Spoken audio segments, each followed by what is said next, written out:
Hello students, I welcome you to Good Shepherd High School online class.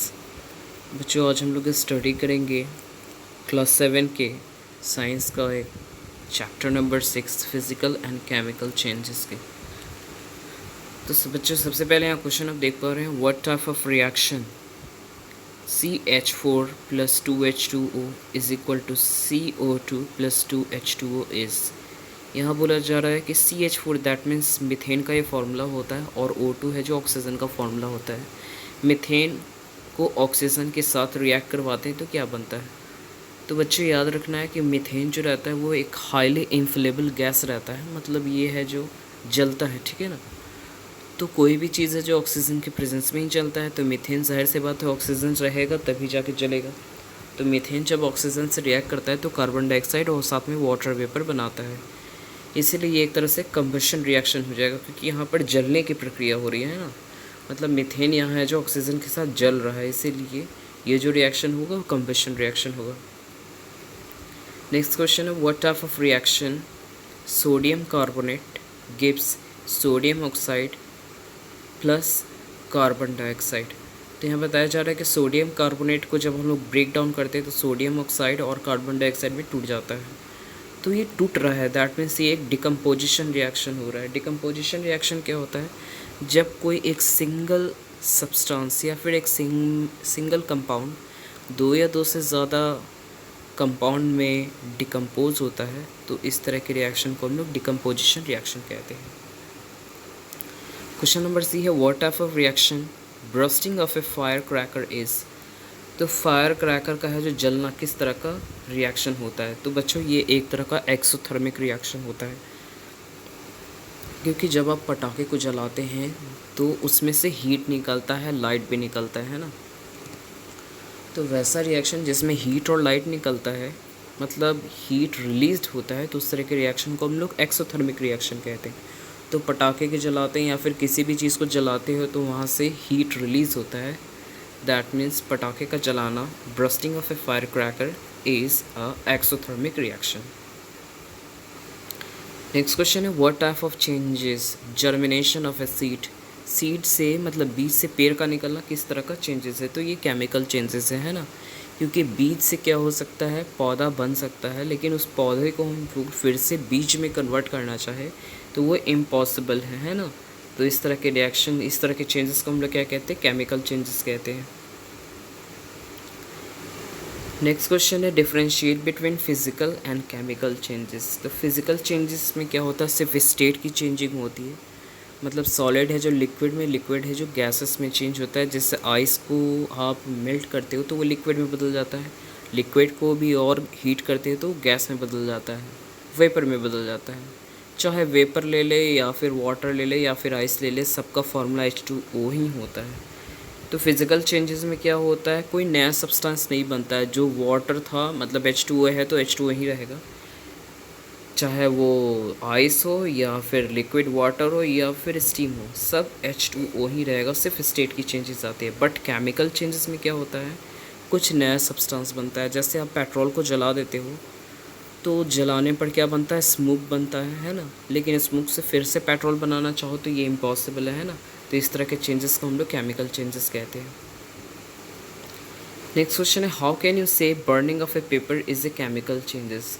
तो paper को जब हम लोग जलाते हैं तो उससे एशेस निकलते हैं, मतलब राख निकलते हैं और बहुत सारा धुआं निकलता है। अगर उसी धुएं और राख से अगर हम लोग फिर से वापस पेपर बनाना चाहें तो ये असंभव है, इसीलिए ये एक तरह का इरिवर्सिबल रिएक्शन होता है। सो हम लोग कह सकते हैं कि पेपर का जलना एक तरह का केमिकल चेंजेस है। What is a chemical reaction, give two example. तो यहाँ लिखा हुआ है कि इसमें क्या होता है, जब दो या दो से ज़्यादा है जो एलिमेंट्स या फिर कंपाउंड जुड़ करके एक नया कंपाउंड बनाते हैं या फिर नया सब्सटेंस बनाते हैं, उसी को हम लोग केमिकल रिएक्शन कहते हैं। जैसे आप एग्जांपल देख पा रहे हैं, मैग्नीशियम और ऑक्सीजन दो एलिमेंट मिल करके मैग्नीशियम ऑक्साइड बना रहे हैं, है ना। मैग्नीशियम ऑक्साइड एक नया सब्सटेंस हो गया। उसी तरह कैल्शियम कार्बोनेट को हम लोग डिकम्पोज करते हैं तो कैल्शियम ऑक्साइड और कार्बन डाइऑक्साइड में टूटता है, तो कैल्शियम ऑक्साइड और कार्बन डाइऑक्साइड ये दोनों नए सब्सटेंस हो गए। नेक्स्ट है कि what is a single displacement reaction, explain it with an example. तो यहाँ पे बताया जा रहा है कि सिंगल डिस्प्लेसमेंट क्या होता है। सिंगल डिस्प्लेसमेंट रिएक्शन में क्या होता है, एक मोर रिएक्टिव एलिमेंट्स क्या करता है, एक लेस रिएक्टिव एलिमेंट्स को हटा देता है और ख़ुद वो वहाँ जगह ले लेता है। जैसे आप एग्जांपल में देख पा रहे हो कि मैग्नीशियम जो है HCl that means hydrochloric acid, इसमें हाइड्रोजन क्या रहता है, लेस रिएक्टिव रहता है, जबकि मैग्नीशियम क्या रहता है, हाईली रिएक्टिव एलिमेंट रहता है, स्टेबल एलिमेंट से। इसीलिए मैग्नीशियम क्या करता है, हाइड्रोजन को वहाँ से हटा देता है और मैग्नीशियम है जो क्लोरीन के साथ जुड़ जाता है। नेक्स्ट क्वेश्चन है डिफाइन क्रिस्टलाइजेशन। तो the process of separating solid in a crystal from its solution is called crystallization. Crystallization क्या होता है, तो सॉल्यूशन से क्रिस्टल सॉलिड्स को अलग करने की प्रक्रिया जो रहती है उसी को हम लोग क्रिस्टलाइजेशन कहते हैं।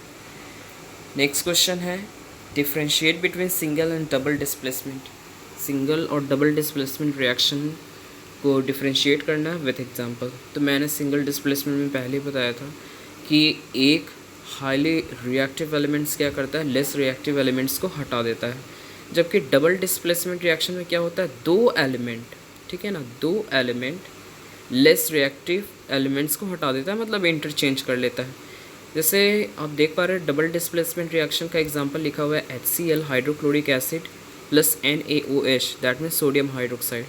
तो यहाँ क्या करता है, Na दैट मीन्स सोडियम का जगह कौन ले लेता है, H दैट मीन्स हाइड्रोजन ले लेता है, और हाइड्रोजन का जगह कौन ले लेता है, Na ले लेता है। तो ये देख पा रहे हैं यहाँ पे दो एलिमेंट्स है जो अपना पोजीशन चेंज कर रहे हैं, इसीलिए इसको हम लोग डबल डिस्प्लेसमेंट रिएक्शन कहते हैं। नेक्स्ट क्वेश्चन है how can you prevent rusting. Rusting को कैसे दूर करें, मतलब लोहे में जो जंग लग जाता है उसको हम लोग कैसे रोकें। तो पहला पॉइंट लिखा हुआ है कि by applying a non metallic process coating a paint varnish plastic oil grease etcetera on iron. बोल रहा है कि आयरन पे पेंट लगा दो, वार्निश लगा दो, उस पर प्लास्टिक लगा सकते हैं, उस पर ऑयल या ग्रीस लगा करके उससे जंग लगने से बचा सकते हैं। नेक्स्ट पॉइंट है इलेक्ट्रोप्लेटिंग, मतलब निकेल के ऊपर क्या करते हैं, सॉरी मतलब आयरन के ऊपर निकेल या फिर क्रोमियम का हम लोग इलेक्ट्रोप्लेटिंग करवाते हैं, जिसकी वजह से आयरन है जो मॉइस्चर और एयर के कांटेक्ट से दूर हो जाता है और उसमें जंग नहीं लग पाता। थर्ड प्रोसेस है गैल्वनाइजेशन। गैल्वनाइजेशन में क्या होता है, लोहे की जो शीट रहती हैं उस पर क्या करते हैं, जिंक का हम लोग प्लेटिंग करवाते हैं ना, मतलब मोल्टेन जो पिघला हुआ जिंक है उसको हम लोग लोहे के ऊपर चढ़वा देते हैं। इससे जो लोहा रहता है, आप देख पाते हैं जो हमारे घर में जो पाइप आता है ना, जिससे पानी निकलता है, वो भी चमकता रहता है, असल में वो भी लोहे का ही रहता है, लेकिन उसके ऊपर क्या किया जाता है, जिंक का प्लेटिंग किया रहता है, जिसकी वजह से वो एयर और मॉइस्चर के कांटेक्ट में नहीं आता है, जिसकी वजह से उसमें जंग नहीं लग पाता है। हाउ आर क्रिस्टल फॉर्म, तो इसका आंसर लिखा हुआ है crystal often form in a nature when liquid cools and start to harden. Liquid जब ठंडा होने लगता है और जब वो हार्डन होने लगता है तब जाके क्रिस्टल का फॉर्मेशन होता है। Certain molecules in the liquid gather together as they attempt to become stable. इसमें बताया जा रहा है कि जो लिक्विड्स के बहुत सारे मॉलिक्यूल्स हैं वो एक जगह है जो जमा होने लगते हैं और बहुत ही ज़्यादा है जो स्टेबल हो जाते हैं और रिपीटिंग पैटर्न में रहते हैं, है ना।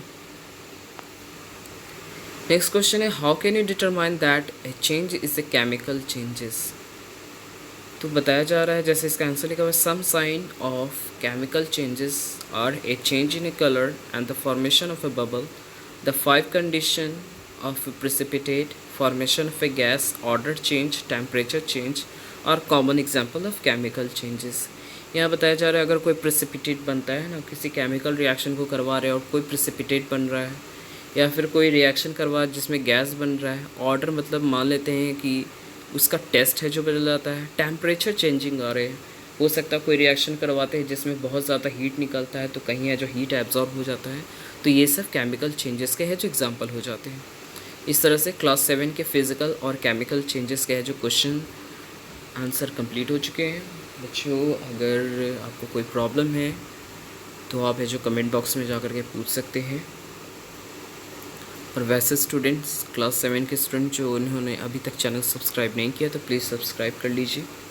इससे क्या होगा, क्लास 7 की जो भी वीडियो बनेगी उनका नोटिफिकेशन है जो आपके पास पहुंच जाएगा।